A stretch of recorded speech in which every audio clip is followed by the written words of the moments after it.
আসসালামু আলাইকুম। জানিয়ে দেব এই মুহূর্তে হাতে পাওয়া সর্বশেষ ভয়ঙ্কর কিছু আন্তর্জাতিক আপডেট বাংলা সংবাদ। শুরুতেই থাকছে সংবাদ শিরোনাম। শুরুতেই জানিয়ে দেব সেপ্টেম্বরে ফিলিস্তিনিকে স্বীকৃতি দেবে যুক্তরাজ্য, আছে শর্ত। সর্বশেষ থাকছে আমরা কুকুর নই যে ত্রাণের জন্য আকাশের দিকে তাকিয়ে থাকব। এতক্ষণ শুনছিলেন সংবাদ শিরোনাম, এবার বিস্তারিত।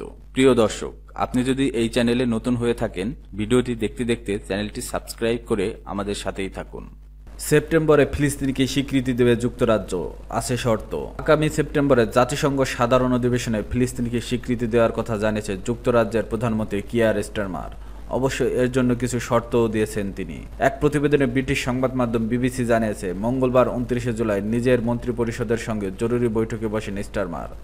বৈঠক শেষে এমন ঘোষণা দেন তিনি, ফিলিস্তিনের গাজা দখলদার ইসরায়েলের বর্বরতা বন্ধ না করলে, যুদ্ধবিরতি চুক্তি না করলে পশ্চিম তীরকে অধিগ্রহণ করা হবে না এমন নিশ্চয়তা না দিলে এবং দ্বিরাষ্ট্র গঠন দীর্ঘ শান্তি প্রতিক্রিয়ার প্রতিশ্রুতি না দিলে আগামী সেপ্টেম্বরে ফিলিস্তিনিকে স্বাধীন রাষ্ট্রের স্বীকৃতি দেওয়ার ঘোষণা দিয়েছে কিয়ার স্টারমার। এর আগে গত সপ্তাহে ফ্রান্স জানিয়েছে সেপ্টেম্বরে জাতিসংঘের সাধারণ পরিষদে ফিলিস্তিনকে আনুষ্ঠানিক স্বীকৃতি দেবে তারা। যুক্তরাজ্য জানিয়েছে, যদি দখলদার ইসরায়েল তাদের দেওয়া শর্তগুলো না মানে তাহলে জাতিসংঘের অধিবেশনের আগেই ফিলিস্তিনিকে স্বীকৃতি দেওয়া হবে।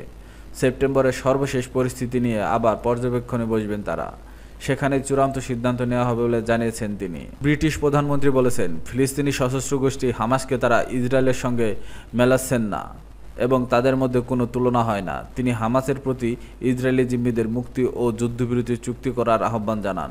এছাড়া যুদ্ধ শেষে হামাস গাজায় সরকার পরিচালনার কোনো দায়িত্ব থাকতে পারবে না বলে মন্তব্য করেন। কিয়ার স্টারমার বলেছেন, তাদের লক্ষ্য হলো স্বাধীন ফিলিস্তিনের পাশে একটি নিরাপদ ইসরায়েল রাষ্ট্র নিশ্চিত করা। আমরা কুকুর নই যে ত্রাণের জন্য আকাশের দিকে তাকিয়ে থাকব।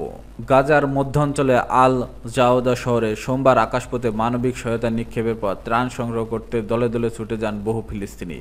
এই খাদ্য সহায়তা তাদের অনেকের দিনের একমাত্র আহার হয়ে উঠেছে। তবে অনেকে বলেছে, এমনভাবে সাহায্যের পেছনে ছোটার মাধ্যমে তাদের মর্যাদানি ঘটানো হচ্ছে। এই ত্রাণ আমাদের জন্য লজ্জাজনক। আমরা কুকুর নই যে আমাদের এভাবে ছুটতে হবে ত্রাণের পেছনে। এভাবেই নিজের প্রতিক্রিয়া জানান স্থানীয় বাসিন্দা আহমেদ ফাইজ ফাইদ। সিএনএনকে দেয়া তিনি বলেন, আমরা সম্মানের সঙ্গে ক্ষুধায় মরতে রাজি, অপমান আর নোংরামিতে নয়। সম্প্রতি জর্ডান ও সংযুক্ত আরব আমিরাত প্রথমবারের মতো গাজায় আকাশপথে খাদ্য সহায়তা পাঠায়। ইসরায়েলি অবরোধের কারণে চরম খাদ্য সংকটে পড়া ফিলিস্তিনিদের জন্য এই উদ্যোগ নেওয়া হয়। তবে বাসিন্দারা বলছেন, এই পদ্ধতি শুধু তাদের দুর্ভোগকেই বাড়াচ্ছে।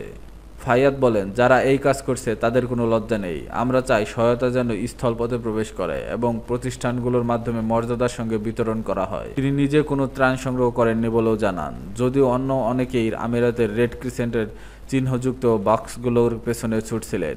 সিএনএনের ভিডিওতে দেখা যায়, লোকজন যখন বক্সগুলোর কুড়িয়ে নিচ্ছিলেন তখন হঠাৎ গুলির শব্দে আতঙ্ক ছড়িয়ে পড়ে এবং অনেকেই দৌড়ে পালিয়ে যান। একজন ব্যক্তি জানান, তিনি কিছুটা আটা সংগ্রহ করতে পেরেছেন, কিন্তু তা 8 সদস্যের পরিবারের জন্য যথেষ্ট নয়। আর একজন বৃদ্ধা বলেন, তিনি খাবার পর্যন্ত পৌঁছতে পারেননি, কারণ হুড়োহুড়িতে প্রায় পিষেই যাচ্ছিলেন। কেউ কেউ অবশ্য প্রাপ্ত খাদ্যের জন্য কৃতজ্ঞতা প্রকাশ করছেন। তবে ত্রাণ বিতরণের এই পদ্ধতিকে সহিংসতার ঝুঁকিপূর্ণ বলে মনে করছেন তারা। ত্রাণ কার্যক্রমের সঙ্গে যুক্তদের ধন্যবাদ জানিয়ে আরেক বাসিন্দা মোহাম্মদ আল বারা বলেন, আমি এই বাক্সটা পেয়েছি, আল্লাহর শুকরিয়া। এটা আমাদের ক্ষুধা কিছুটা হলেও কমবে। সিএনএনের সাংবাদিককে তিনি বলেন, আলহামদুলিল্লাহ, যারা সাহায্য করেছেন তাদের ধন্যবাদ, কিন্তু আপনি নিজের চোখে দেখছেন ত্রাণের জন্য লড়াই করার মানুষ মরছে। এই দৃশ্য বর্ণনার বাইরে। উল্লেখ্য, জাতিসংঘ ইতিমধ্যে সতর্ক করছে, গাজার আকাশপথে ত্রাণ পাঠানো অত্যন্ত ব্যয়বহুল এবং বিপজ্জনক। ফিলিস্তিনি শরণার্থীদের জন্য জাতিসংঘের প্রধান সংস্থার মুখপাত্র জুলিয়েট টোমা বলেন, যেখানে শত শত ট্রাক স্থলপথে পাঠানো যায় সেখানে কেন আকাশপথে ঝুঁকি নিতে হবে? স্থলপথে ত্রাণ পাঠানো অনেক সহজ, কার্যকর, দ্রুত, সাশ্রয়ী ও নিরাপদ।